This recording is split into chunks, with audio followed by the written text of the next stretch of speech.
Hello, I'm Jackson Eflin, and I'll be talking about the Wicker Man film franchise.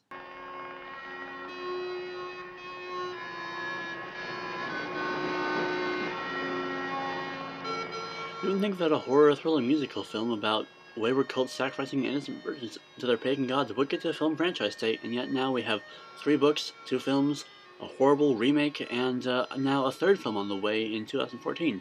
So it's a franchise now. And I love it. I love the original. I love the spiritual sequel. I love the book that started this whole mess. I even love the horrible remake from Nicholas Cage, because it's a horrible film, but it is a delightful comedy. For my project, I'll be looking at the films by Robin Hardy, the writer/director of the main core films in the franchise. The Wicker Man, from 1973, and its spiritual sequel, The Wicker Tree. And when I say spiritual, I mean spiritual. Religion and spirituality are major forces in these films, which all follow the same basic plot. Christians go to an out-of-the-way village where they meet some pagans who trick them into participating in a big ritual, and they get sacrificed to the heathen gods in order to restore the orchards that are dying, or to cure the infertility of the group, or to bring the bees back to life. Oh, not the bees! Not the bees! Ah! The original film from 1973, starring Christopher Lee and Ed Woodward, became a cult classic and defined the folk horror genre. Its main character, Sergeant Howitt, is looking for a missing girl, and he's very Christian, very devout, very pious, very chaste. And the Islanders are... Am I not young and fair? Not that. And so most of the film is about the interplay between Sergeant Howard's Christian religion and their sexy heathenry and blasphemy, and how the huge differences in their beliefs clash. It's wrong, Sergeant. We don't commit murder up here. We're a deeply religious people. Religious? With ruined churches. No ministers, no priests, and children dancing naked. The remake is similar, only instead of a policeman, it's 2 Texans looking to convert people. They're all pure and chaste and have silver purity rings, and everybody wants to seduce them. Everyone.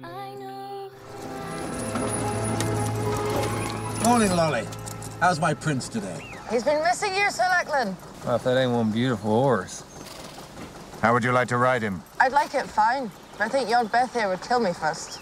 You know very well I'm asking Steve if he'd like to ride Prince. One thing the film does really well is contrast the Apollonian versus Dionysian religions. This comes through in many ways. For one thing, the chastity of the main characters versus the sensuality of the antagonists. The film really likes to complicate the issue of sex is evil and chastity is pure. While the chaste characters are the good guys, they're also not nice people. You really don't like them very much. And the very sexual, very loose characters are really likable. You like them.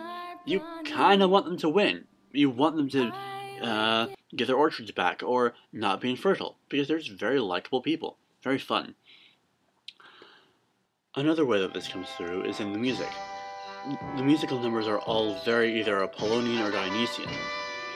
So you have the Christian hymns that are all very orderly and pious, versus the frolicky pagan folk songs that are much more sensual and bawdy. The second film, more than the first, likes to complicate the issue of order becoming chaos and vice versa.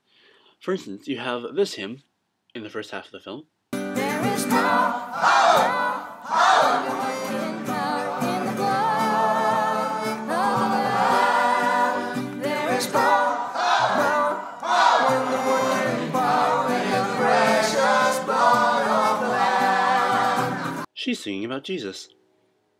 There is power, power, wonder-working power in the blood of the Lamb. There is power, power, wonder-working power in the precious blood of the Lamb. They're singing about how they're going to kill and eat him. So yeah, there's a lot to unpack, but to be honest, I can go on and on about this for hours, and I can probably tie it into any chapter in this book, if you ask me to. So I'll just end with a clip from Lord Summerisle being delightfully snarky. They do love their divinity lessons. But they are naked. Naturally, it's much too dangerous to jump through the fire with your clothes on.